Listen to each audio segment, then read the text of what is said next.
दूतिका बोइला सबु जाने तथ्य करी स्वरूप कहिले कोप करिब मुरारी राम अवतार दुख पासरिबा अर्थे गोपपुरे उपुजिल सिना गोपीनाथे 1664 छंती गोप नारी ए सिना पूर्वरु सबु तुम्भ मनोहारी एमानंक संगतरे करिब हे रंग आद्यरु धाता घटाई अछि एही जोग एथकु तुम्भे मनरे न कर जे भीति जाहाकु जिए घटाई अछि प्रजापति एमाने गोपपुरे जात तुम्भ पाई निज भरता संगरे अंग संग नाही स्वर्ग अपसरा प्राय सुंदरी अटंती उपमा देवाकु तांकु नाही केही खीति जेते गोपाळ अछंती ए गोपनगरे नपुंसक अटंती तो सकळे व्यवहारे केवल लोक आचारे होइछंती बाहा तू ही कि न जाणु सेही कथा चौबा मिछे मिछे बोलुअछु पर नारी बोली बाट चाहि बसिछंती सकल गुआली श्रीकृष्ण बोइले तुम्भे शुण गो चतुरी कथाए कहिबा तुम्भ आगे सत्य करी जेते अपमान मते देई अछि राई ताहा तुम्भ आगे मुहि किस बनी बई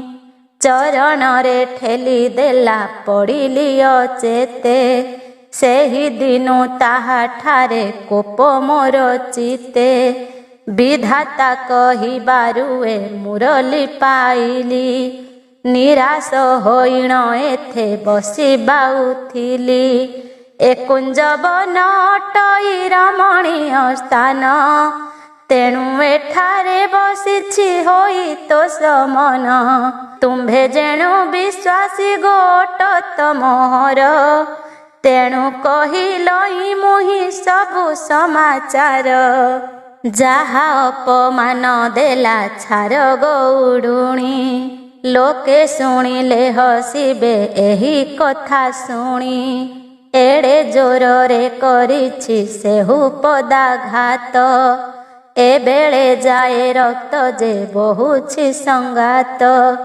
दूतिका बोइला हरि मोते तान कह वज्र ठारु कठिन तो अटे जार देह कूर्म रूप धरी जेहु विस्तारिला काय अशेष ब्रह्मांड जाकु तिल मंदा प्राय मय दानव माइला नेई वज्र दंड जा देहरे बाजी वज्र हेला बेनी खंड राधिका नातरे तार देहु बहे रक्त ए लांछना कथा किंपा कह हे अच्युत से तुम्भर निज पत्नी तुम्भे स्वामी तार तुम्भ ठारे सान बड़ अछि कि विचार तुम्भर शरीर तम होइण संजात एही परि हृदय को करे व्याकुलित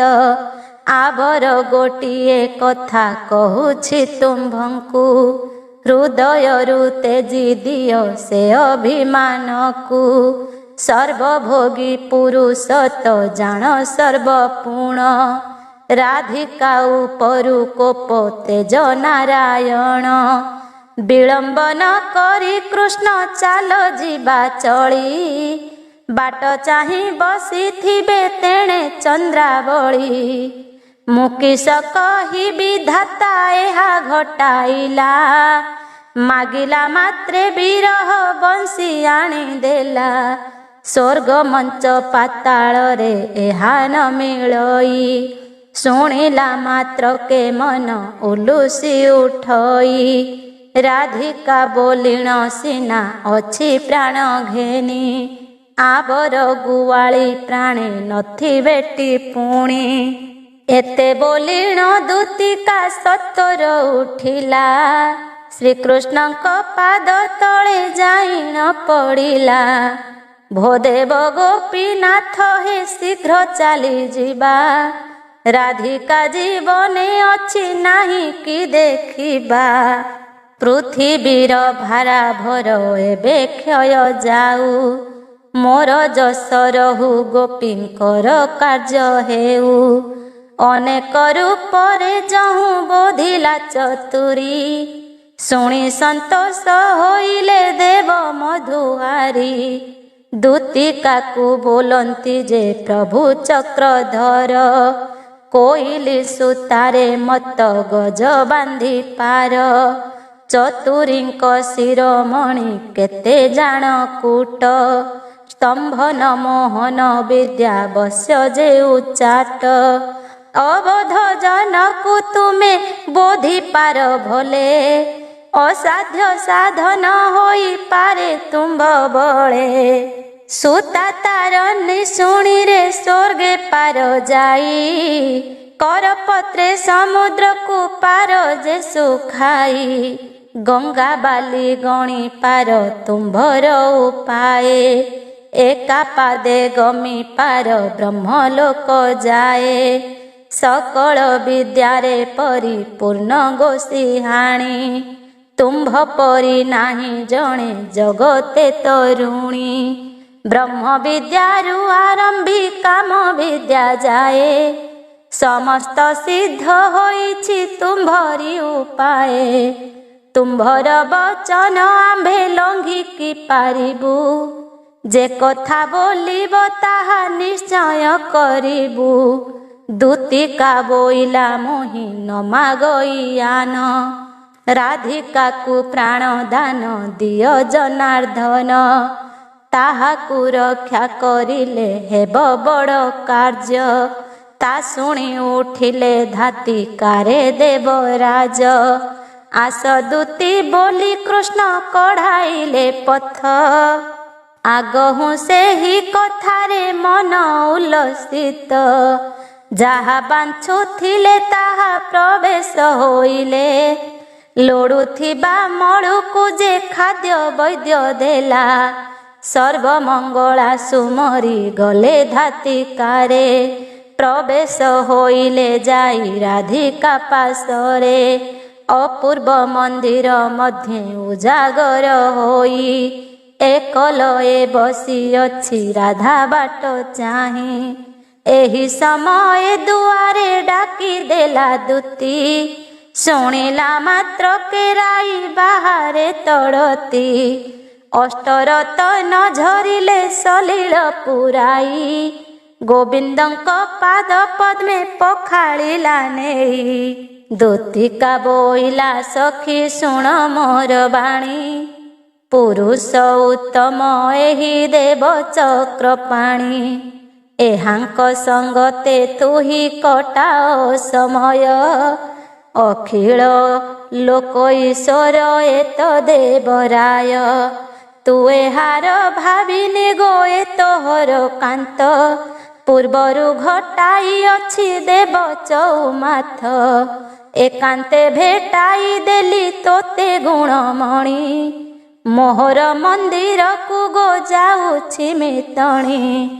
मन जानी कृष्णंकु तु करिबु तृपति, पुरुषे अटंती सदा काले भृंगमती। फुटिला फूलरे बसी घेनु थांती बास, मलिन होइले छाड़ी जानती तार पास। नपुण एहांकु सान बोली मने मणु, सिहाणी नागरी तु तो सबु कथा जाणु। एते कही दूती चली गला निज बास, राधा संगे पहुड़िले प्रभु पीतवास। उभय मते बढ़िला रति रस श्रद्धा, विविध विनोदे केली कले कृष्ण राधा। भुजे भुज भिड़ी मुखे दियंती चुंबन, नख दंत घाते अंग हेला भिन्न भिन्न।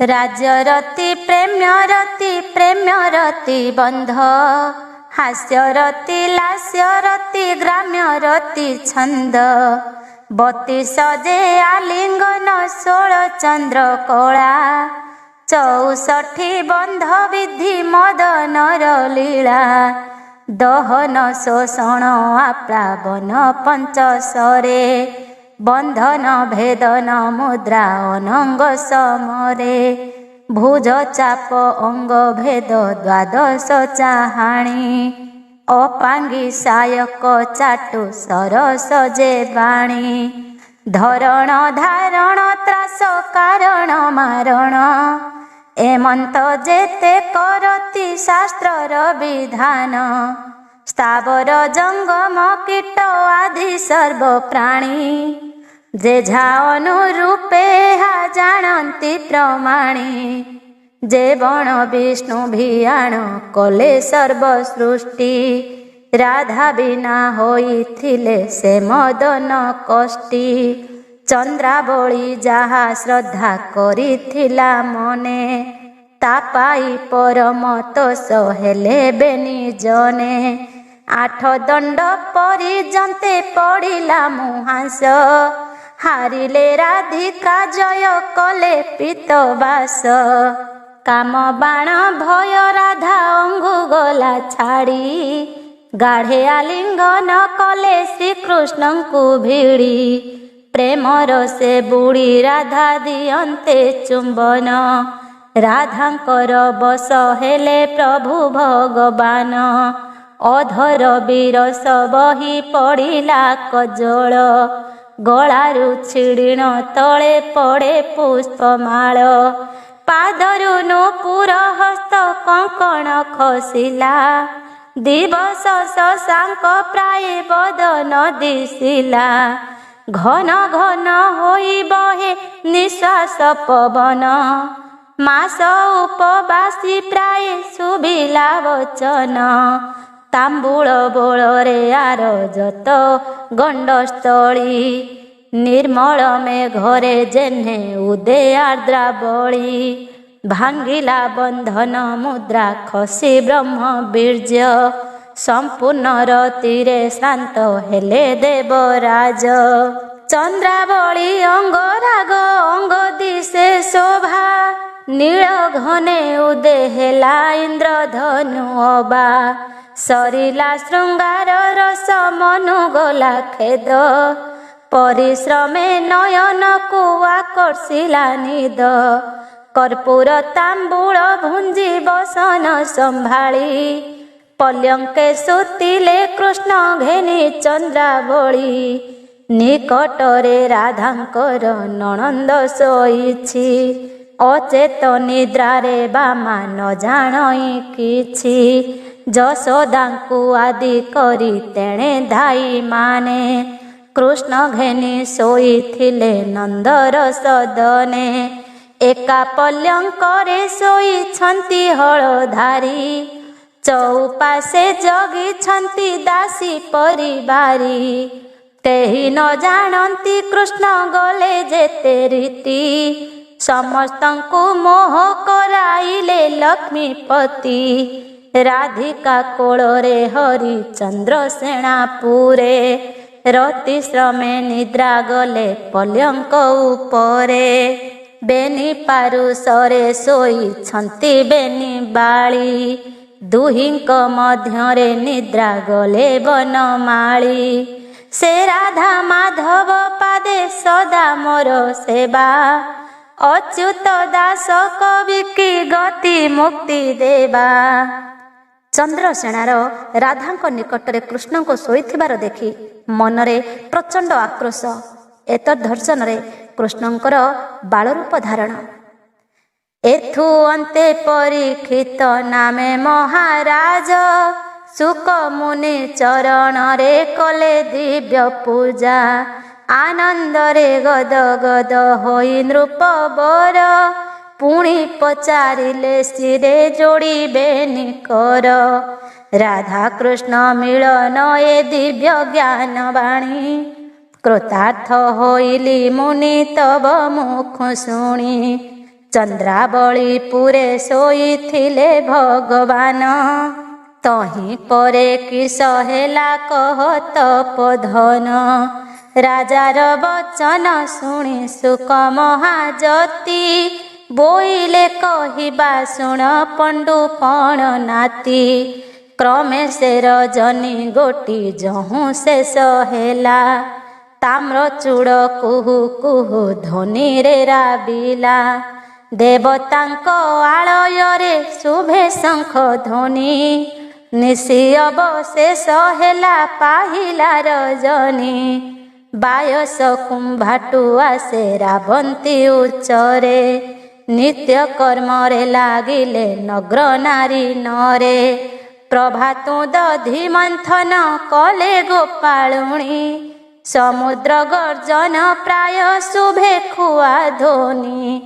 ନବଲକ୍ଷ ମନ୍ଦିର ଯେ ବସେ ଗୋପପୁରେ, 10-20 ଖୁଆ ତହିଁ ବୁଲେ ସବୁ ଘରେ।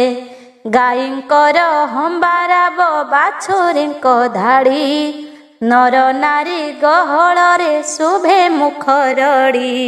ଏହି ରୂପେ ପାହିଲା କ ଯହୁଁ ସେ ରଜନୀ, ଗଗନରେ ଉଦେ ହେଲେ ପ୍ରଭୁ ଦିନମଣି।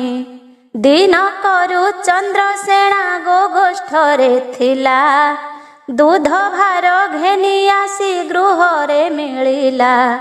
ପ୍ରାଙ୍ଗଣରେ ଉଭାରି ସେ ଭାର ଘେନି ଫୁଟି, ରାଧା ରାଧା ବୋଲି ଉଚ୍ଚେ ଡାକଇ କୁହାଟି। 10-20 ବେଳ ଯାଏ ଦେଲା ଉଚ୍ଚେ ଡାକ, କେବେ ହେନ ଶୁଣେ ରାଧା ଚନ୍ଦ୍ରସେଣା ଡାକ। ଡାକି ଡାକି ନିରସ୍ତରେ ହେଲା ଅନ୍ତରାଳ, ଭାର ବୁହା ପରିଶ୍ରମେ ବହିଯାଏ ଝାଳ। ପୁଣି ବିଚାରିଲା ଅବା ଘରେ କେହି ନାହିଁ, କବାଟ କିଳିବେ ପାରେ ରାଧା ଅଛି ଯାଇ। ଏତେ ବୋଲି ହସ୍ତରେ ସେ ଘେନି କେନ୍ଦୁବାଡ଼ି, କବାଟ ପାଖରେ ଉଭା ହୋଇଲା ବାହୁଡ଼ି। ଧୀର କରି ନଖିଡ଼ିକି ବାଟେ ଦେଲା ଚାହିଁ, ଦେଖିଲା ଚନ୍ଦ୍ରବଦନୀ ଖଟେ ଅଛି ଶୋଇ। ନିଚେଷ୍ଟେ ନିଦ୍ରା ଜାହିଣ ଛନ୍ତି ବେନି ବାଳି, ଦୁହିଁଙ୍କ ମଧ୍ୟରେ ଶୋଇଛନ୍ତି ବନମାଳି। ଜଗମୋହନ ସ୍ୱରୂପ ଧରି ନାରାୟଣ, ପଲଙ୍କ ଉପରେ କରିଅଛନ୍ତି ଶୟନ। ନୀଳେନ୍ଦ୍ରୀ ଦଳ ପରାଏ ଦିଶେ ଦିବ୍ୟ ବପୁ, ମହାସୁଖେ ନିଦ୍ରା ଯାଇଛନ୍ତି କଂସ ରିପୁ। ଦେଖି କରିଣ ଗଉଡ଼ ହେଲା ସ୍ତମ୍ଭୀଭୂତ, ବୋଲଇ ରାଧା ମୋହର କଲା ମନ୍ଦ କୃତ୍ୟ। ପୁଣି ବିଚାରଇ ଏତେ ଅଜ୍ଞାନ ଯୁବତୀ, ଜାଣୁ ଜାଣୁ ମନ୍ଦ କର୍ମେ ବଳାଇଲା ମତି। ନଣନ୍ଦ ଭାଉଜ ବେନି ହେଲେ ନିଶ୍ଚେ ବାଇ, ଏ ଆଲୋକିତ କରମ କାହିଁ ଦେଖା ନାହିଁ। ଏତେ ବିଚାରି ଗୋପାଳ ଚାହେଁ ପୁଣି ପୁଣି, ଶୋଇଅଛନ୍ତି ପଲ୍ୟଙ୍କେ 3 ଗୋଟି ପ୍ରାଣୀ। ବିଚାରୁ ବିଚାରୁ ବେଳ ହେଲା 3 ଘଡ଼ି, ଦେଖି କରି ଚନ୍ଦ୍ରସେଣା ହୁଏ ତଡ଼ବଡ଼ି। ରୋମ ଟଙ୍କୁରଇ ଝାଳ ସର୍ବାଙ୍ଗରୁ ବହେ, କୋପରେ ଗର୍ଜଇ ମହାକାଳ ସର୍ପ ପ୍ରାଏ। ନିଶ ଫୁଲାଇଣ ଆଖି କରି ଡିମା ଡିମା, ବୋଲଇ ଆଲୋ ରାଧିକା ତୋ କଥା ଜାଣିମା। କହୁଁ କହୁଁ ଚନ୍ଦ୍ରସେଣା କ୍ରୋଧରେ ପ୍ରଜ୍ୱଳି, 3 ମାରିଣ ଆଜି ଦେବି ବିଷାବଳି। ଏଡ଼େ ବଡ଼ ଅନୀତି ତ କେହୁ ସହି ପାରି, ଛାମୁରେ ପଡ଼ି ଛୁଆ ଯଦୁ 4 ମୋହରି। ଜାଣୁ ଜାଣୁ ଏ କଥା କି ଛାଡ଼ି ଦେବି ସତେ, ଆଖିରେ ଦେଖିଲି କିମ୍ପା ନ ଯିବି ପରତେ। ପୁଣି ହିଁ ପ୍ରତିଜ୍ଞା ମାନ କରେ ବଢ଼ି ବଢ଼ି, ଓଷ୍ଠେ ଦନ୍ତ ଚାପି କରେ ଧରିଣ ଲଉଡ଼ି। ଏରୁଣ୍ଡି ମାଡ଼ି ବସିଛି ଅତ୍ୟନ୍ତ ନିର୍ଭରେ, ଆଣ୍ଠୁ ଭାରାରେ କବାଟ ପେଲେ ଅତି ଜୋରେ। ଅନେକ ପ୍ରତିଜ୍ଞା କରିଦିଏ ବହୁ ଗାଳି, ଆଜି ନାସିକା ଛେଦିବି ତୋର ଚନ୍ଦ୍ରାବଳୀ। ଛାଡ଼ିଲୁ ତୁ ଜାତି କୁଳ ମହତ ଯେ ଲଜ୍ଜା, ଚୂନ କଳା ଦେଇ ତୋତେ କରିବଇ ତେଜା। ତୁଳା ପ୍ରମାଣେ ତୋହର କାଟିବି ମାଉଁସ, ଦେଖୁ ଦେଖୁ କଲୁ ତୁହି ଏତେ ବଡ଼ ଦୋଷ। ମୁହିଁ ତୋହର ଭରତା ମୋ ପାଶେ ନ ଆସୁ, ଏଡ଼େ ଭରସା ତୋହର ପର ପୁଂସେ ରସୁ। ଶାଶୁ ଶ୍ୱଶୁର ଦିଅର ସମସ୍ତେ ଦେଖନ୍ତେ, ଏଡ଼େ ବଡ଼ ଭରସା ତ ହୋଇଲା କେମନ୍ତେ। ସ୍ତ୍ରୀ ନୀଲକ୍ଷଣୀ ତୋର ଚଞ୍ଚଳ ପ୍ରକୃତି, ଅଜ୍ଞାନ ବେଳରୁ ପୁଣି ଏଡ଼େ କନୀତି। ମୁଁ ଅବା ନ ଜାଣି ତୋତେ କରିଲଇଁ ଦୟା, ତୋହର ହୃଦଏ ମୋତେ କଲୁ ଏଡ଼େ ମାୟା। ଆନ ଭାରି ଯାକରି ମୁଁ ଘେନିବି ତୋ ପ୍ରାଣ, ଏହା ନ କରଇ ଯେବେ ପିତା ମାତା ରାଣ। ଭଉଣୀ ଏଡ଼ିକି ମୋର ଅଟଇ ପାପିଷ୍ଠା, ତୋର ସଙ୍ଗେ ପଡ଼ି ଆଜ ସେହି ହେଲା ନଷ୍ଟା। ପର ପୁରୁଷ ସଙ୍ଗରେ ପ୍ରୀତି ବଢ଼ାଇଲ, କୁଳ କୁଟୁମ୍ବ ବୁଡ଼ାଇ ଆପେ ନାଶ ଗଲ। ଜାଣୁ ଜାଣୁ ଲାଜ ଭୟ ସଂକୋଚ ତେଜିଲ, ବିଷ ଦଉଡ଼ିରେ ପ୍ରାଣ ହରାଇ ନ ଦେଲ। ମାତା ପିତା ଦ୍ୱାରା ଯେବେ ହୁଅନ୍ତି ବୈରୀ, ଧର୍ମଶାସ୍ତ୍ର ପ୍ରମାଣରେ ୟାଙ୍କୁ ନାଶ କରି। ଘରେ ପଶି ଅଛି ମୋର କେବଳ ପାପିଷ୍ଠ, ନିଶ୍ଚୟ କହୁଛି କରିବି ତାର ମୁଣ୍ଡ କାଟ। ଦେଖିବା କେବଳ ବାପ ରକ୍ଷା କରେ ଆସି, ହାଡ଼ର କତ ସହିତେ ମାଂସ ଦେବି ପେଶି। ପଳାଇ ଯିବାକୁ ପୁଣି ନାହିଁ କାହିଁ ଦ୍ୱାର, ଜାଣିବା କି ରୂପେ ପୁରୁ ହୋଇବ ବାହାର।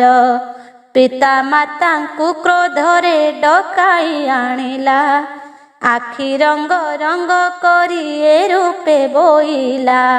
ଦେଖ ଦେଖ ଝିଅ ବୋହୂ ଦୁହିଁଙ୍କର ଗୁଣ, ଶୋଇଛନ୍ତି ଖଟେ ପର ପୁରୁଷ ସଂକେଣ। ରକତ ମାଂସ ଦେହେ କି ଏହା ହୋଏ ସହି, ବେଳ ପ୍ରହରେ ହେଲାଣି ନିଦ ଭାଙ୍ଗୁ ନାହିଁ। ପ୍ରତ୍ୟହ କରନ୍ତି ଏହି ରୂପେ ଅନାଚାର, ତୁମ୍ଭେ ତ କେହି ନ ଜାଣ ଏହି ସମାଚାର। ସନ୍ଧ୍ୟାରେ ମୁଁ ଗୋଷ୍ଠେ ଯାଏ ସକାଳରେ ଆସେ, କେବଳ ଭୁଞ୍ଜିବା ପାଇଁ ଘରେ ଦଣ୍ଡେ ପଶେ। ଯେ ବଣ ଦିନ ଗୋଷ୍ଠକୁ ଅଳସେ ନ ଯାଇ, ଛନ୍ଦଣି ବନ୍ଧଣି ଦିଏ ମଣ୍ଡପରେ ଶୋଇ। ତୁମ୍ଭେ ଘରେ ଥାଅ କିମ୍ପା ନ କର ଆକଟ, ଦେଖୁ ଦେଖୁ ଝିଅ ବୋହୂ ଗଲେ ମନ୍ଦ ବାଟ। କୂଳକୁ କଳଙ୍କ କଥା ଶୁଣିବାକୁ ଲଜ୍ଜା, ନିଶ୍ଚୟ ରାଧାକୁ ମୁହିଁ କରିବଇ ତ୍ୟଜ୍ୟା। ଏତେ ବୋଲି ପୁଣି ତାଙ୍କୁ ହାଙ୍କି ଦିଏ ଡାକ, ଏକଥା ଶୁଣି ମିଳିଲେ ଆସି ବହୁ ଲୋକ। ଚନ୍ଦ୍ରସେଣା ବସି ଅଛି ଏରୁଣ୍ଡି ବନ୍ଧରେ, ଆକର୍ଷଣ କେନ୍ଦୁବାଡ଼ି ପିଟଇ ଭୂମିରେ।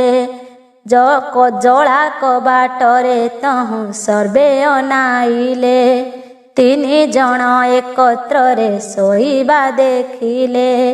ନଣନ୍ଦ ଭାଉଜ ବେନିଛନ୍ତି ଦୁଇ ପାଶ, ମଧ୍ୟରେ ଶୋଇଅଛନ୍ତି ପ୍ରଭୁ ପିତବାସ।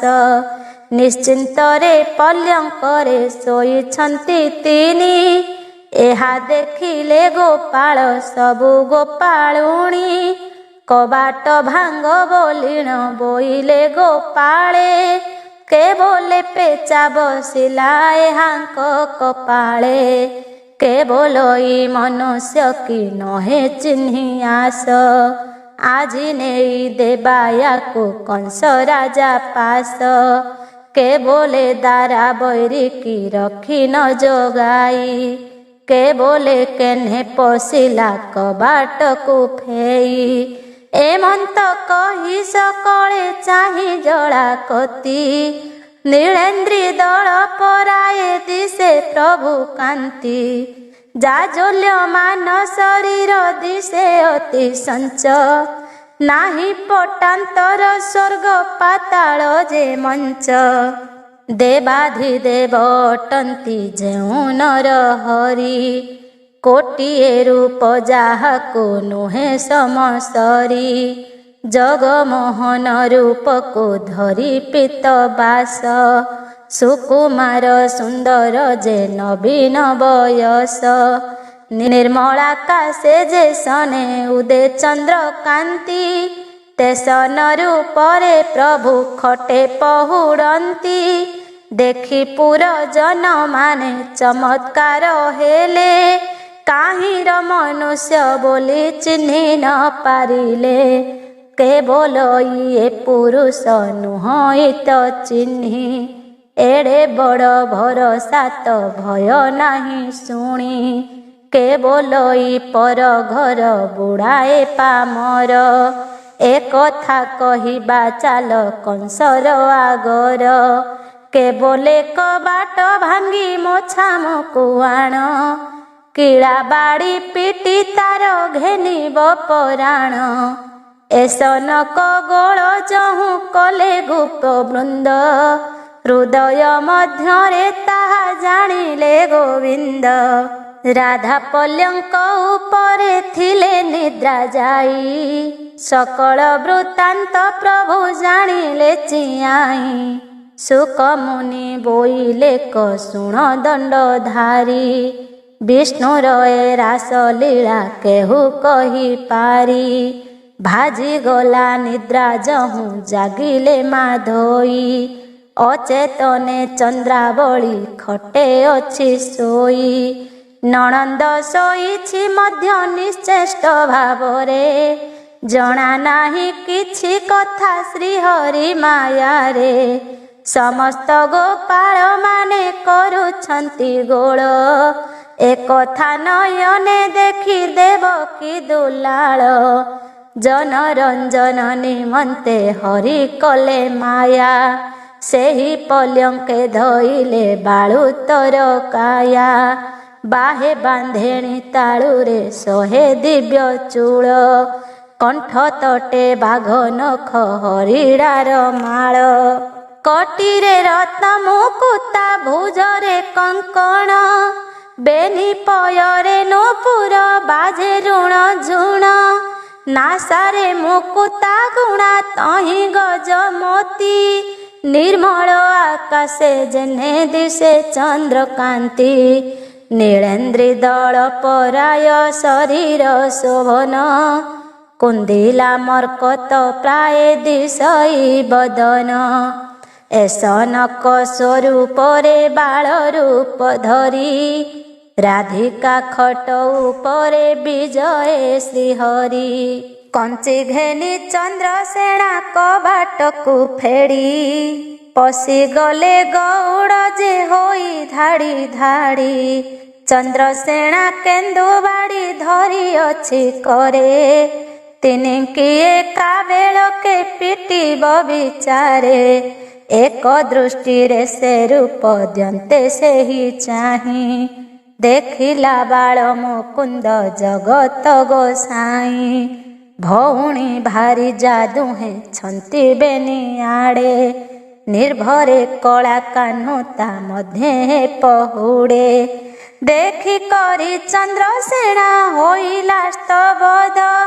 ନ ଜାଣିଣ ଏହି କ୍ଷଣି କରୁଥିଲି ଦ୍ୱନ୍ଦ। ଭାବିଲା ଏ କେଉଁ ମାୟା ଜାଣି ନ ପାରିଲି। ଅଞ୍ଚାଇଥିଲି ଲଉଡ଼ି ଭଲା ନ ମାଇଲି। ନ ଜାଣି ବାଳକ ହତ୍ୟା ପାପ ଅର୍ଜୁଥିଲି। ଭୂଇଁ କର୍ଣ୍ଣ ଛୁଇଁ ମୁଖେ ହରି ହରି ବୋଲି। କ୍ରୋଧାନ୍ଧରେ ବାଳ ହତ୍ୟା କରୁଥିଲି ଆଜ। କଅଁଳା ପୁଅ ସହନ୍ତା କାହୁଁ ଲଉଡ଼ି ତେଜ। ଯେ ବଣ ଲଉଡ଼ି ବାଜି ବୃକ୍ଷେ ହନ୍ତି ଚୁନା। କାହୁଁ ତା ସହିତ ପାରନ୍ତା ମହଙ୍ଗନା। ବାଳ ହତ୍ୟା ସ୍ତ୍ରୀ ହତ୍ୟା କରିଥାନ୍ତି ଆଜ। ପରଲୋକେ ନର୍କ ଗତି ଇହଲୋକେ ଲାଜ। କରମ ସୁଭାଗ୍ୟ ମୋର ଅଟଇତ ଭଲା। ଦଇବ ମୋତେ ତ ଆସି ସପକ୍ଷ ହୋଇଲା। ମୁହଁ ବା କାହାର ମୁଖ ଚାହାନ୍ତି ଲୋକିତେ। ନଗ୍ର ନର ନାରୀ କିସ ବୋଲିଥାନ୍ତେ ମୋତେ। ବୋଲନ୍ତେ ବାତୁଳ ପ୍ରାୟ ହେଲା ଜ୍ଞାନ ଧ୍ୱଂସ। ବାହାର କରିଦିଅନ୍ତା ରାଜୁ ମୋତେ କଂସ। ଯେତେ ଲୋକ ଆସିଥିଲେ ଦେଖିବାର ପାଇଁ। ବାଳକ ମୂରତି ସେହୁ ନୟନରେ ଚାହିଁ। ଉପହାସ କରି ଚନ୍ଦ୍ରସେଣାକୁ ବୋଇଲେ। ୟାପରି ପାଗଳ ଲୋକ ନାହିଁ ଭୂମଣ୍ଡଳେ। କେବଲେ କାଲି ଗଞ୍ଜାଇ ଏହି ଖାଇଥିଲା। ବାସି ନିଶା ଝୁଙ୍କ ଆଜି ମୁଣ୍ଡକୁ ଉଠିଲା। କେବଲେ ଏହାକୁ କଲା ନିଶ୍ଚେ ପିତ୍ତ ବ୍ୟାଧି। କେବଳ ଦଇବ ଦେଲା ୟାକୁ ଏହି ବୁଦ୍ଧି। କେବଲେ ପାଗଳ ନିଶ୍ଚେ ହୋଇଲାଟି ସେହି। କେବଲେ ଭୂତ ଲାଗିଛି ଗୋଷ୍ଠେ ଥିଲା ଯାଇ। ଏହି ରୂପେ ଉପହାସ କରିଲେ ଗୋପାଳେ। ମିଛ କଥା ବୋଲି କରି ମଣିଲେ ସକଳେ। ରାଧିକା କାତର ହୋଇ ଆଖି ମଳି ପୁଣି। କୃଷ୍ଣଙ୍କୁ ଚାପଡ଼େ ମାରି ବୋଲଇ ତରୁଣୀ। ଯଶୋଦା ନଗରେ ଯାଇଥିଲି ଆଜ ମୁହିଁ। ଧାଇଗଣ ସହିତରେ ସୁଖେ ନିଦ୍ରା ଯାଇ। ପରିହାସେ କୃଷ୍ଣଙ୍କୁ ମୁଁ ଆଣିଲି ଚୋରାଇ। ପ୍ରବେଶ ମାତ୍ରକେ ମାଗେ ଖାଇବାର ପାଇଁ। ଛେନା ଗୋଟି କାଲ ବଣି ଦୁଧ ଯେ ସାକର। ସମସ୍ତ ଭୁଞ୍ଜାଇ ଆଣି ଶୁଆଏ କୋଡ଼ର। ଗନ୍ଧ ଚନ୍ଦନ କୁଙ୍କୁମ ଶରୀରରେ ଘଷି। ତେଣୁ କରି କୃଷ୍ଣ ଅଙ୍ଗ ଶୋଭା ଅତି ଦିଶି। ଏ ସନକ ସମାଚାର ଦେଖିଲ ପ୍ରତ୍ୟକ୍ଷ। ମନକୁ ନ ଗଲେ ପ୍ରତେ ଭଉଣୀକୁ ପୁଛ। କାହିଁକି ବୃଥାରେ ଘରେ କର ଏଡ଼େ ଗୋଳ। କୃଷ୍ଣଙ୍କୁ ସମର୍ପ ନେଇ ଯଶୋଦାର କୋଳ। ତହୁଁ ସେହି ଚନ୍ଦ୍ରସେଣା କାଖରେ ବସାଇ। ଯଶୋଦାଙ୍କ ନିକଟରେ ପ୍ରବେଶିଲା ଯାଇ। ଭଉଣୀ କି ଦେଖି କରି କଲା ନମସ୍କାର। ପୁଣ ପୁଣ ଚରଣରେ ପଡ଼େ ସତେ ବାର। ଯଶୋଦା କଲ୍ୟାଣ କଲେ ସେ ଚନ୍ଦ୍ରସେଣାକୁ। ପରମାୟୁ ବୃଦ୍ଧି ହେଉ ତୋ କାଳ କାଳକୁ। ଚନ୍ଦ୍ରସେଣା ବୋଲେ ତୁମ୍ଭେ ନିଦ୍ରା ଯାଇଥିଲ। ରାଧିକା କୃଷ୍ଣଙ୍କୁ ନେଲା କେହି ନ ଜାଣିଲ। ଯଶୋଦା ବୋଇଲେ ତୁହ ଶୁଣ ମୋର ବାଣୀ। ରାମକୃଷ୍ଣ ବେନି ମୋର ନୟନର ମଣି। ଅନେକ ପୁଣ୍ୟରେ ମୁହିଁ ୟାଙ୍କୁ ପାଇଅଛି। ଦଣ୍ଡେ ଘଡ଼ିଏ ପ୍ରହରେ ନ ପାରଇ ମୂର୍ଚ୍ଛି। ଦଣ୍ଡେ ଅନ୍ତର ହୋଇଲେ ଯୁଗର ସମାନ। ଅନ୍ଧର ଲଉଡ଼ି ମୋର ଦରିଦ୍ରର ଧନ। ତୁ କିସ ନ ଜାଣୁ ବାବୁ କହିବି ବା କେତେ। ବୃଦ୍ଧ କାଳେ ଧାତା ଆଣି ୟାଙ୍କୁ ଦେଲା ମୋତେ। କେତେ କେତେ ଅରିଷ୍ଟରୁ ତରି ନାହିଁ ଅବା। ତୁ ତ ସବୁ ଜାଣୁ ତୋତେ ବେଶୀ କି କହିବା। ରିପୁ ରାଜା ଦେବ ଆଉ ଦୈତ୍ୟ ଉପଦ୍ରବ। ଦଇବ ବଳରୁ ଏହା ପାର ଯାଇ ସର୍ବ। ତୁମର ଭାଇ ଭାଉଜ ଅଟେ ଚନ୍ଦ୍ରାବଳୀ। ଆହ୍ଲାଦ ମୋହ ଠାରୁ ତୁମ୍ଭର ଉଗୁଳି। ସେ ଯଦ୍ୟପି ନେଇଥିଲା ଦୁର୍ଲଭ ଏ କଥା, ତୁହି ନ ଆଶୁଣୁ ମୁହିଁ ପାଇଥିଲି ବାର୍ତ୍ତା।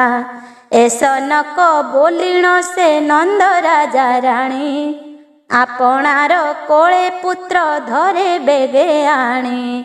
ମୁଖରେ ଚୁମ୍ବନ ଦେଇ ଆଶ୍ୱାସ ଇକାଏ, ଅଧରେ ସ୍ତନ୍ୟ ପିଆଏ କୋଳେ ଧରି ମାଏ। କେତେ ହେଁକ ବେଳ କୃଷ୍ଣ ହୋଇଲେ କ ଶାନ୍ତି, ବେନି ନୟନକୁ ଆସି ଘାରେ ନିଦ୍ରାବତୀ।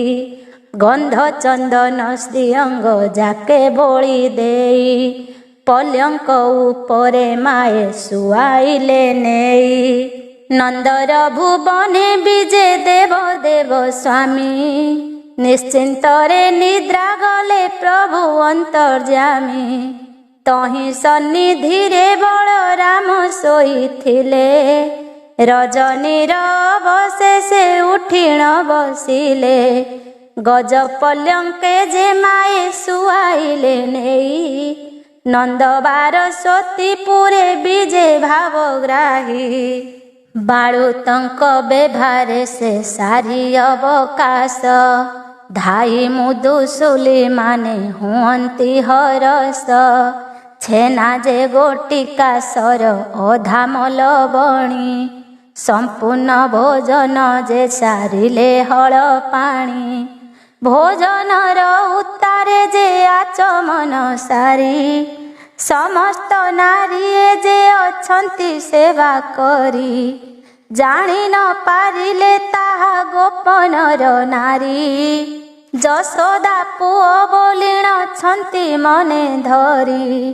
କାହାକୁ ଗୋଚର ନୁହେଁ ପ୍ରଭୁଙ୍କର ମାୟା, ଛଦ୍ରମେ ଧରି ଅଛନ୍ତି ବାଳୁତର କାୟା। ପୃଥିଭାରା ଭର ପ୍ରଭୁ ଉଦ୍ଧାରିବା ପାଇଁ, ଦ୍ୱାପରରେ ଅବତାର ନର ଦେହ ବହି।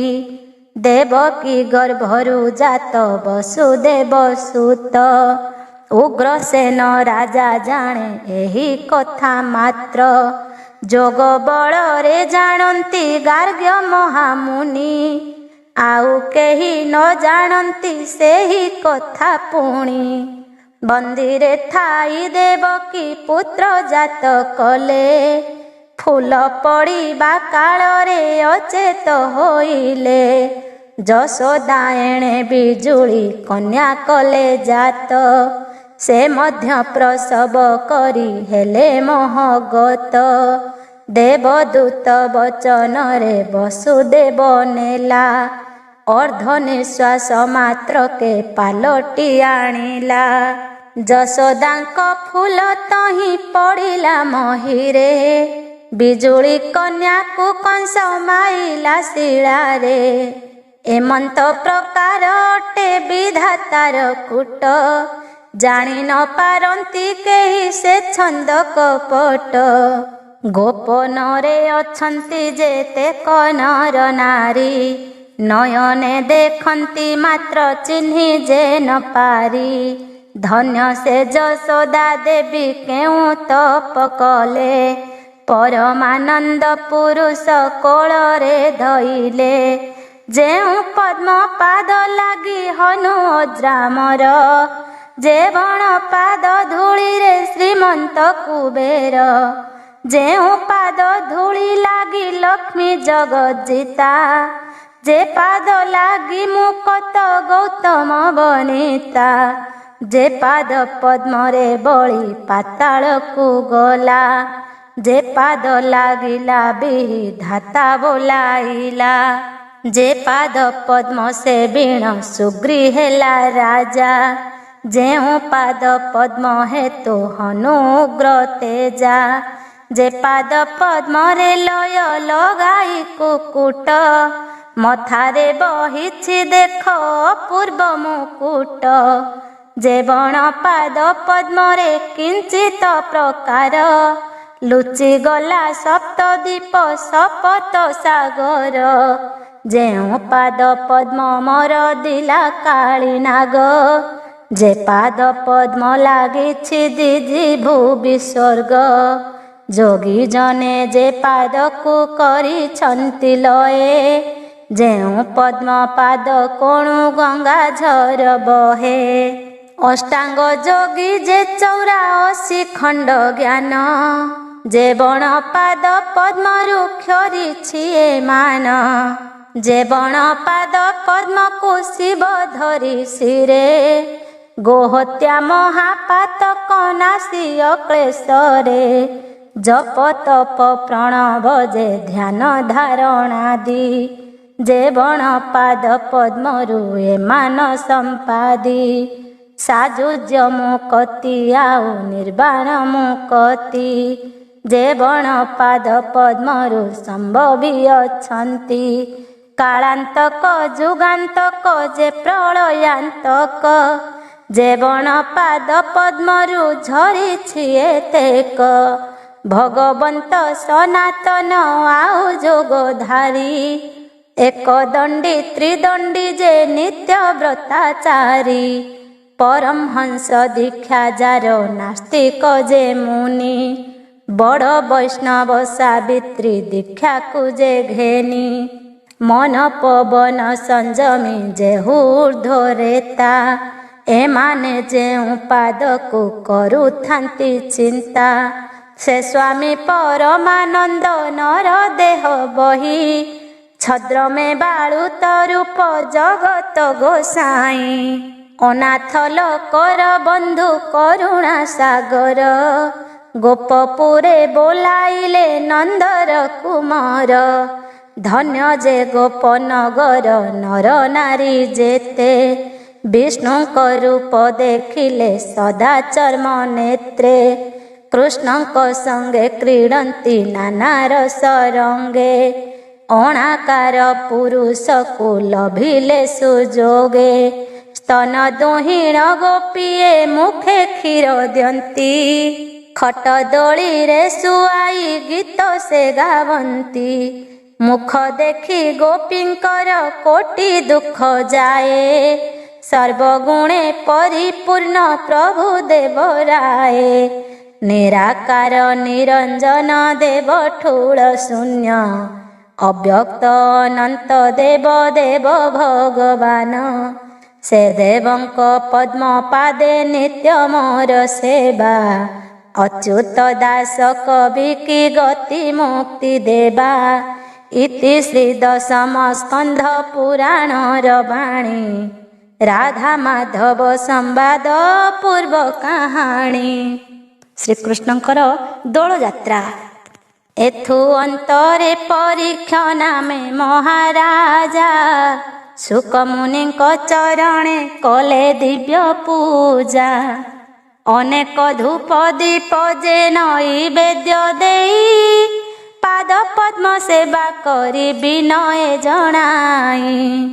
ଭୋମୁନି ଅପୂର୍ବ କଥା ତବ ମୁଖ ଶୁଣି, ହୋଇଲି ପବିତ୍ର ମୁହିଁ ଗଙ୍ଗା ଜଳ ଜାଣି। ବିଷ୍ଣୁର ପରମ ଲୀଳା ଅସଂଖ୍ୟତ ମୁନି, ସମସ୍ତଙ୍କୁ ମାୟା ଚକ୍ରେ ଭ୍ରମାନ୍ତି ଯେ ପୁଣି। ନାରାୟଣ ପୁରୁଷର ଅଗୋଚର ମାୟା, ମାନବେ କାହୁଁ ଜାଣିବେ ବିଷ୍ଣୁ କୂଟ ଯାହା। ଗୋପତରେ ରାମକୃଷ୍ଣ ରହି ନନ୍ଦ ଘରେ, ବାଳୁତ ରୂପରେ କ୍ରୀଡ଼ା କଲେ ହରସରେ। ତଦପରେ କିସ କଥା କଲେ ଯଦୁନାଥ, କହିବା ହେଉ ମୋତେ ତାହେ ତପୋବନ୍ତ। ଶୁଣ ପରୀକ୍ଷ ବଦନ୍ତି ଶୁକ ମହାଯତି, ଏ ଅଟେ ଶ୍ରୀ ଭାଗବତ ପୁରାଣର କୀର୍ତ୍ତି। ଗୀତ ଗୋବିନ୍ଦ ଆଖ୍ୟାନ ଦଶମର ବାଣୀ, ଧନ ଧାନ୍ୟ ଧର୍ମ ଦୀକ୍ଷା ପ୍ରାପ୍ତ ହେବ ଶୁଣି। ରସେ ରାସ କ୍ରୀଡ଼ା ଭାଗବତ ରସାମୃତ, ହରିବଂଶ ପୁରାଣ ଏ ସାମବେଦୁ ଜାତ। 60 ଲକ୍ଷ ଗ୍ରନ୍ଥ ଯେ ବ୍ୟାସ ମୁନି କଲା, ତା ମଧ୍ୟୁ ହରିବଂଶକୁ ପ୍ରଧାନ କରିଲା। ହରିବଂଶ ମଧ୍ୟୁ ଛାଙ୍କେ ବିଚାରି ଏକାନ୍ତେ, ଗୋବିନ୍ଦର ରାସ କ୍ରୀଡ଼ା ଗୋପୀଙ୍କର ଯେତେ ଧନ୍ୟ ଧାନ୍ୟ ଜ୍ଞାନ ଜପ ତପ ଯେ ସମାଧି ଚତୁର୍ବଗ ବାଞ୍ଛା ଏଥେ ହୁଅଇ ଯେ ସିଦ୍ଧି ଲୟ ଲଗାଇ ଏକାନ୍ତେ ଶୁଣ ନରନାଥ ବେଦ ବ୍ୟାସ ମହର୍ଷି ଯା କରିଲେ ଉକତ ଏତେ ବୋଲିଣ ପୁସ୍ତକ ଫେଡ଼ି ମହାମୁନି ଓଙ୍କାର ପ୍ରକାଶ କଲେ ଶ୍ରୀହରି କାହାଣୀ ଫାଲଗୁନ ଶୁକ୍ଳପକ୍ଷ ପୌର୍ଣ୍ଣମୀ ତିଥି ପୂର୍ବା ଫାଲଗୁନି ନକ୍ଷତ୍ର ଅଟଇ ଯୁକତି ସେହି ଦିନ ଯାତ୍ରା ଏକ ଗୋପରେ ହୁଅଇ ତେଣୁ ସେଦିନ ଗୋପାଳେ ବନ୍ଦାନ୍ତି ଯେ ଗାଈ ନବଲକ୍ଷ ଗୃହ ବସେ ସେ ଗୋପନଗରେ ଅପ୍ରମିତ ଧନ ଜନ କେହୁ କହିପାରେ ପ୍ରତ୍ୟକ୍ଷେ ଶ୍ରୀହରି ଜାତ ହୋଇଛନ୍ତି ଯହିଁ କୋଟି ପାଦେ କମଳିନୀ ବିଜେ କଲେ ତହିଁ ଗୋପୀ ଗୋପାଳ ମାନେ ଯେ ସର୍ବେ ନବଯୁବା ଏକୁଆରେ କଦିଶନ୍ତି ଆନୁଆନ ଶୋଭା କୁବେର ନଗର କିବା ବରୁଣର ପୁର ବାରସ୍ୱତୀ ପୁର ଯାକୁ ନୁହେଁ ପଟାନ୍ତର କିୟ ବା ଅଟଇ ସେହୁ ବ୍ରହ୍ମାକୁ ସସ୍ଥଳୀ କୋଇଲି ବୈକୁଣ୍ଠ ତାକୁ ନୁହେଁ ସମସରି କଂସ ନୃପତିର ତେଜ ନ ଲାଗେ ଯହିଁକି ଆନ କିସ ପଟାନ୍ତର ଦେବା ବା କାହିଁକି ମତେ ମତୁଆଳ ସର୍ବେ ଧନେ ଧନବନ୍ତା ଜନମ ମରଣକୁ ତ ନାହିଁ ତାଙ୍କ ଚିନ୍ତା ରାମକୃଷ୍ଣ ଲାଗି ସର୍ବେ ମହା ତେଜମୟ ପରମାନନ୍ଦ ପୁରୁଷ ଯାହାକୁ ସଦୟ ଗ୍ରହ ରୋଗ ବ୍ୟାଧି ମାନ ନ ଜାଣଇ କେହି ପାପାଧିପାତକ ମାନ ଅଙ୍ଗୁ କ୍ଷୟ ଯାଇ ସମସ୍ତ ଗୁଆଳି ତହିଁ ଏକୁ ଏକ ଶୋଭା ବାଳ ବୃଦ୍ଧ କେହି ନାହିଁ ସର୍ବେ ନବଯୁବା ଯୋଗୀ ଜନ ମାନେ ଯାକୁ କରୁଥାନ୍ତି ଲଏ ପରମାନନ୍ଦ ପୁରୁଷ ଯେହୁ ଦେବରାଏ ତାହାଙ୍କୁ ପାଇ ଶରୀରେ କିସ ବା ପାପ ବସି କେବଳ ଭୂମିରେ କଲେ କେଉଁ ତପ ସ୍ୱର୍ଗ ସୁଖ ମର୍ତ୍ତ୍ୟପୁରେ ଭୋଗନ୍ତି ସକଳେ ପରମ ସନ୍ତୁଷ୍ଟେ ଥାନ୍ତି ଗୋପିକା ଗୋପାଳେ ଗାଈ ବନ୍ଦାଣ ଉତ୍ସବ ପ୍ରତି ଘରେ ଘରେ ଆନନ୍ଦରେ ମତୁଆଳ ସର୍ବେ ଯେ ଯାହାରେ ନେତ ପାଟ ପତନିକେ ପିନ୍ଧିଛି ଦୋସରା ମନ୍ଦାର ମାଳ କାଗଳେ ଦିଶେ ଅତି ତୋରା ଅପୂର୍ବ ଝିନ ବସନ ପିନ୍ଧିଛି କେ ଅଙ୍ଗେ ଦୃଷ୍ଟି ବୁଲାଇଣ ବାଟ ଚାଲଇ କେ ରଙ୍ଗେ ଗୋପିକା ମାନେ ଅଙ୍ଗରେ ଘେନି ଅଳଙ୍କାର ପୌର୍ଣ୍ଣମୀ ଉତ୍ସବେ ସର୍ବେ ହନ୍ତି ତତ୍ପର କେଉଁ ଗୋପାଳ କାନ୍ଧରେ ଦୁଧ ଭାର ସୋହେ ଲଉଡ଼ି ବୁଲାଇ କେହୁ ବେଗେ ବେଗେ ଧାଏଁ ଛନ୍ଦଣି ବନ୍ଧଣି କେଉଁ ଗୋପାଳ ଘେନଇ ପଘାଦ ମୁହା ଘେନିକେ ବସ୍ତ୍ରାନ୍ତ ଓଡ଼ାଇ ରତନ କୁଣ୍ଡଳ ଶୋଭା ପାଏ କାର କର୍ଣ୍ଣେ ପ୍ରଚଣ୍ଡ ଆଦିତ୍ୟ ଯେହ୍ନେ ଉଦୟ ମିଥୁନେ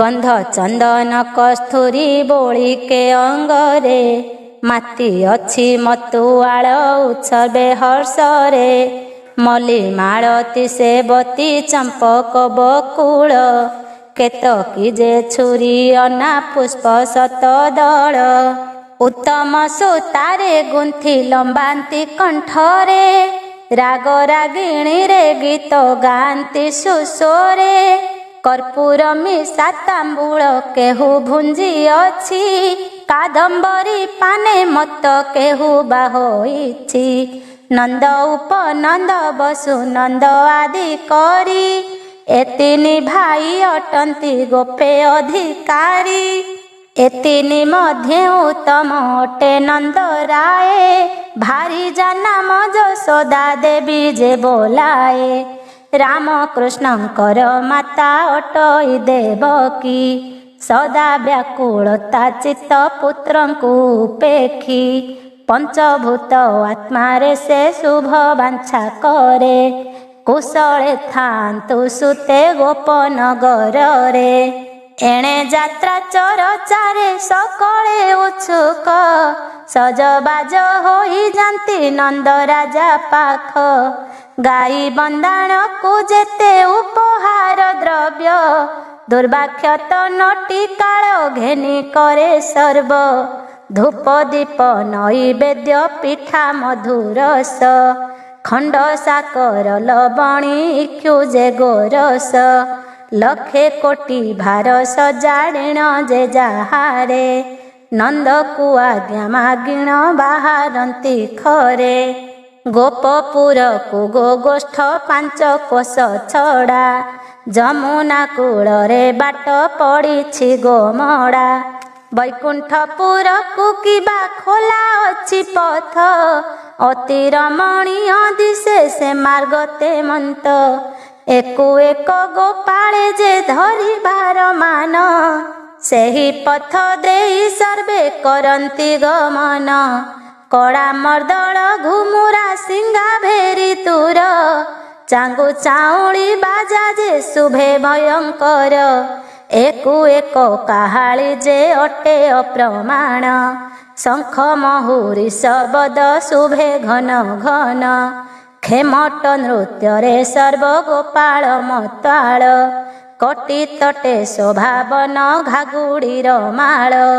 କାହାର ଗୁଞ୍ଜରା ମାଳିକେ ଚାମର ଧରି ରତନ କଠାଉ ପୁଣି ପୟରେ କେ ଭରି। ନଟି କାଳ ନୂଆ ବସ୍ତ୍ରେ ପାଉଛି କେ ଶୋଭା କାମଦେବ ପରା ଏକ ସର୍ବେ ନବ ଯୁବା। ଡାକ ହାକ ଶବଦରେ ଉଛୁଳେ ତ୍ରିପୁର ମନ ମଧ୍ୟରେ କାହାକୁ ନାହିଁ ତିଳେ ଡର। ଏସନ ସମୟେ ଆସି ପ୍ରବେଶ ରଜନୀ ନିର୍ମଳ ଗଗନେ ଉଦେ ହେଲେ ନିଶାମଣି। ଗୋପନଗ୍ର ଯାକ ସବୁ ଦିଶେ ପରିମଳ ତା ଦେଖି ମନ ଉଲ୍ଲାସ କରନ୍ତି ଗୋପାଳ। ଦକ୍ଷିଣ ମଳୟ ବାୟୁ ବହେ ଘନ ଘନ କୋକିଳ ବସି କରନ୍ତି କୁହୁ କୁହୁ ସୋନ। ନବ ପଲ୍ଲବରେ ଶୋଭା ପାଏ ତରୁରାଜି ପୁଷ୍ପ ଫଳରେ ସକଳ ଜନ ମନ ରଞ୍ଜି। ଧାମନ୍ତି ଗୋପାଳେ କନ୍ଧେ ଭାର ମାନ ଘେନି ଚାଲନ୍ତେଣ ଶୋଭା ପାଉ ଅଛଇ ମେଦିନୀ। ଗୋପନଗରରୁ ଜାଣ ଗୋଗୋଷ୍ଠ ପର୍ଯ୍ୟନ୍ତେ ଖାଇବା ପଦାର୍ଥ ମାନ ରହିଅଛି କେତେ। ଠାବେ ଠାବେ ପୁରମାନ ହୋଇଛି ତିଆରି ରହିଯାନ୍ତି କେତେ ତହିଁ ଶ୍ରମ ପାଇ କରି। ସବୁଙ୍କରି ପଛେ ପଛେ ଯାଏ ନନ୍ଦରାଏ ମନରେ ଶଙ୍କା ତାହାର ନାହିଁ ଯେତିଳେ ହେଁ। ଯାନବାହନ ତେଜିଣ ଯାଏ ବ୍ରଜପତି ଯେ ଯାହାର ଲୋକ ଘେନି ଚଳନ୍ତି ପଦାତି। ଛାମୁରେ ଯେ ଦଧି ଭାର ପୂର୍ଣ୍ଣ କୁମ୍ଭ ଯାଏ ଶୁଭ ବେଳା ଧରି ନନ୍ଦ ଗୋଗୋଷ୍ଠେ ବିଜଏ। ଯଶୋଦା ଚଳଇ ନନ୍ଦ ରାଜା ପଛେ ପଛ ଏକଥା ତହୁଁ ଜାଣିଲେ ପ୍ରଭୁ ଶ୍ରୀ ବତ୍ସ। ଖଣ୍ଡେ ଦୂରରୁ ଚାହିଁଲେ ଶ୍ରୀହରି ଅପାଙ୍ଗେ ଦେଖିଲେ କ ମାତା ପିତା ଯାନ୍ତି ଏକ ସଙ୍ଗେ। ଛଦ୍ରମେ ବାଳୁତ ରୂପ ଧରି ଦେବ ସ୍ୱାମୀ ରୋଦନ କରି ଧାମନ୍ତି ଦେବ ଅନ୍ତର୍ଯାମୀ। ଅଣ୍ଡିର କୋକିଳ ପରି ଶୁଭେ ମୁଖ ଧ୍ୱନି ଶ୍ୟାମ ଗାୟନ କରନ୍ତି କିବା ସିଦ୍ଧ ମୁନି। କୁମରର ରୋଦନକୁ ଜାଣି ତତ୍କ୍ଷଣି ନ ଯାଇ ସ୍ଥିର ରହିଲେ ଯଶୋବନ୍ତୀ ରାଣୀ। ଧାଇଁ ଯାଇ କୃଷ୍ଣଙ୍କୁ କୋଳରେ ସେ ଧରି ମୁଖରେ ଚୁମ୍ବନ ଦେଇ ପୁଛେ ନନ୍ଦରାଣୀ ପୁଛେ ନନ୍ଦ ନାରୀ।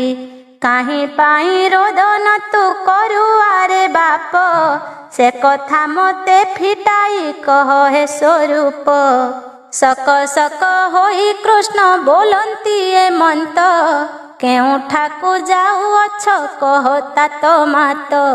ଯଶୋଦା ବୋଇଲେ ବାବୁ ଶୁଣରେ ଆତ୍ମଜ। ଗାଈମାନଙ୍କ ବନ୍ଦାଣ ଅଟେ ଆମ୍ଭ ଆଜ। ଗୋମାତାଙ୍କ ଜନ୍ମଦିନ ଅଟଇ ଯୁକତେ। ତେଣୁ କରି ଗୋପ ଲୋକେ ଗମନ୍ତି ଉଷତେ। ରାତ୍ର ପାହିଲେ ଉତ୍ସବ ହେବ ବନମାଳି। ଆଗ ହୋଇଣ ଗୋପାଳେ ଯାଉଛନ୍ତି ଚଳି। ନନ୍ଦ ଯାଉଛନ୍ତି ଗାଈ ବନ୍ଦାଇବା ପାଇଁ। ଦେଖିବା ପାଇଁ କି ସଙ୍ଗେ ମୁଁ ମଧ୍ୟ ଗମଇ। ଶ୍ରୀକୃଷ୍ଣ ବୋଲନ୍ତି ମାଗ ସଙ୍ଗେ ମୁହିଁ ଯିବି। ଗାଈ ବନ୍ଦାଣ କେମନ୍ତ ବିଧି ମୁଁ ଦେଖିବି। ଏତେ ବୋଲଣି କାଖରୁ ଓହ୍ଲାଇ ମାଧୋଇ। ଅତି ବେଗେ ଧାମନ୍ତି ସେ ଗେହ୍ଲାଇ ଗେହ୍ଲାଇ। ଯେ ବଣ ବାଟରେ ନନ୍ଦ ଯାଉଛନ୍ତି ବେଗେ।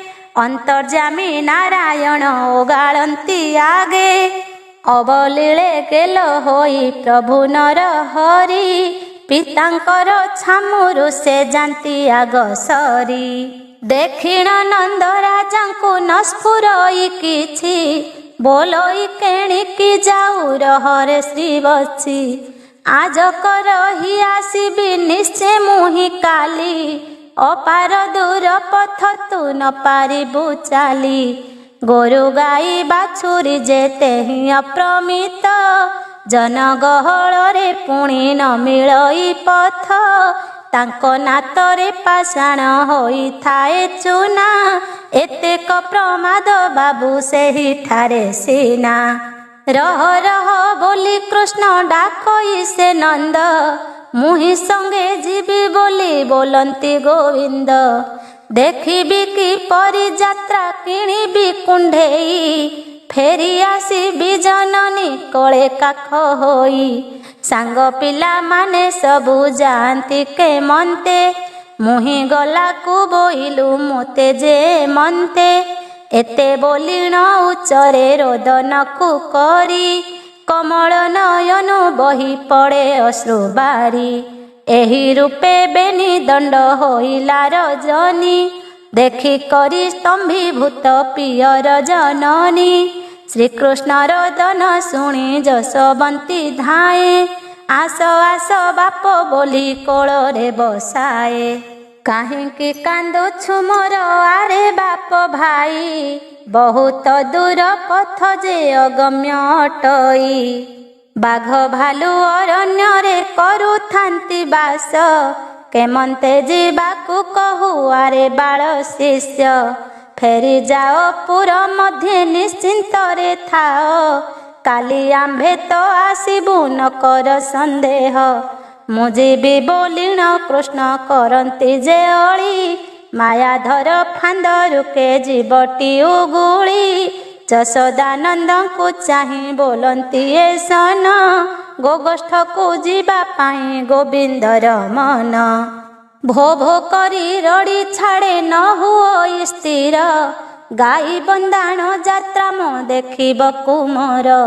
ମୁଁ ପଛେ ଫେରି ଯାଉଛି ତୁମ୍ଭେ ଥାଅ ଘେନି। ଦଣ୍ଡେ ପାଶରୁ ଅନ୍ତର ନ କରିବ ପୁଣି। କାଖରେ ବସାଇ ତୁମ୍ଭେ ପୁତ୍ରକୁ ହନିୟ। ବନସ୍ତ ମଧ୍ୟରେ ବଣା ଯେମନ୍ତଟି ନୁହଁ। କାର୍ପଣ୍ୟ ବଚନ ମାନ କହି ନନ୍ଦ ନାରୀ। ମୁଖେ ଚୁମ୍ବ ଦେଇ ମାତା କୃଷ୍ଣଙ୍କୁ ତିଆରି। ଦୁଃଖୀ ଧନ ଯାତ୍ରା ବେଗେ ଦେଖି ଆସ ଯାଇ। ଏହା କହି ନନ୍ଦ କୋଳେ ପୁତ୍ର ଦେଲା ନେଇ। ଚୁମ୍ବନ ଦେଇଣ ମୁଖେ ଥୁଥୁ ପକାଇଲା। ଚରଣ ଧୂଳି କପାଳେ ନେଇ ବୋଳି ଦେଲା। ନନ୍ଦ କୋଳେ ବସି କୃଷ୍ଣ ହୋଇଲେ କତୁନି। ବାହୁଡ଼ି ନବରେ ଗଲେ ଯଶୋଦା କାମିନୀ। ଏହି ରୂପେ କହୁଁ କହୁଁ ପ୍ରହରେ ରଜନୀ। ଗୋଗୋଷ୍ଠକୁ ଚଳି ଯାନ୍ତି ପିତା ପୁତ୍ର ବେନି। ଗୋପରୁ ବାହାର ହୋଇ ଗଲେ କିଛି ଦୂର। ତହିଁକି ଦୁଇ କ୍ରୋଶ ଯେ ଗୋଧିକା ଅନ୍ତର। ଗୋମାତା ସରଜି ଅଛି ଗୋଧିକା ଯେ ଘାଟ। ବୈକୁଣ୍ଠ ଭୁବନକୁ ପଡ଼ିଛି କି ବାଟ।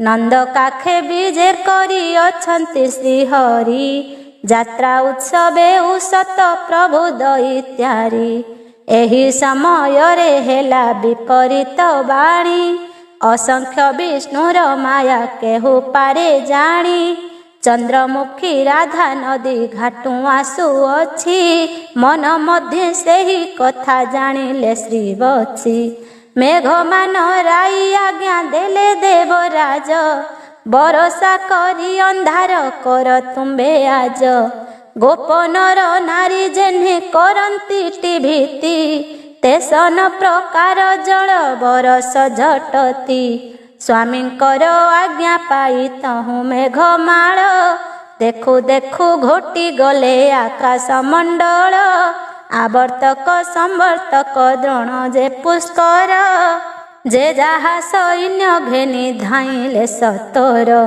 प्रखर पवन बहे टळ टळ नादे घड़घड़ी मारई जे भयंकर शब्दे झट झट रे बिजुली मारे चौकती वन पर्वत नदी से अंधकार होती हुंकार शब्दे पवन बहे गल गाजी शाल शिल कंदर जे पड़ुअछि भाजी महाप्रलय कराए दिशे सारा सृष्टि टोपी टोपी करिन जे करे जल वृष्टि जल संगरे पवन बहई प्रखरे महा महा वृक्ष मान लोटंती महीरे देखी करी नंद मने पाए महाभय बाते थर थर होई कंपे तार काय आपणार अंतर्गते भाड़ई से पुणी बोले भेड़ा बुड़ाइली कृष्ण संगे आणी शुण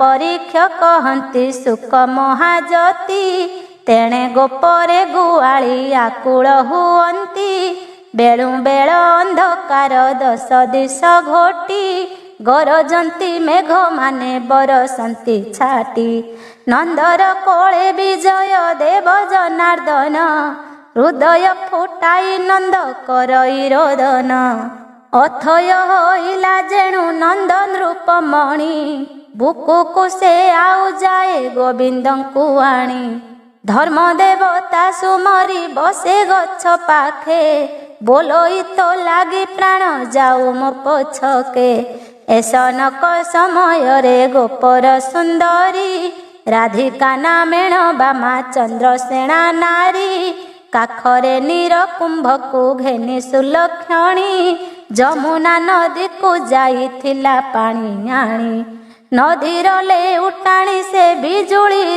तेजे बाट बणा होई जाए कृष्ण जहीं बीजे नंद देखिला को जहूँ राधिका को पासे भाड़ई के मंत काहूँ एते रात्रे आसे नंद बोले राधिकाए दई बर गति ज्ञान ध्वंस हेला मोर बुड़ीला विभूति मूर्खपणे पदा को मु आनिली न जानी एबे देख मेघ केने बरसुची पानी संग लोक माने मोते पळाइले छाड़ी हट करी इंद्र राजा दिए वर्षा धाड़ी प्रमाद पड़िब बोली जानी तो नथिली जशोदांक बोले मुही कृष्ण को आनिली भोराधिका एबे तू ही शुण मोर बाणी धातिकारे कृष्ण घेनी चल एही क्षणी जशोदा गोचरे नहीं पुत्र को तु दिया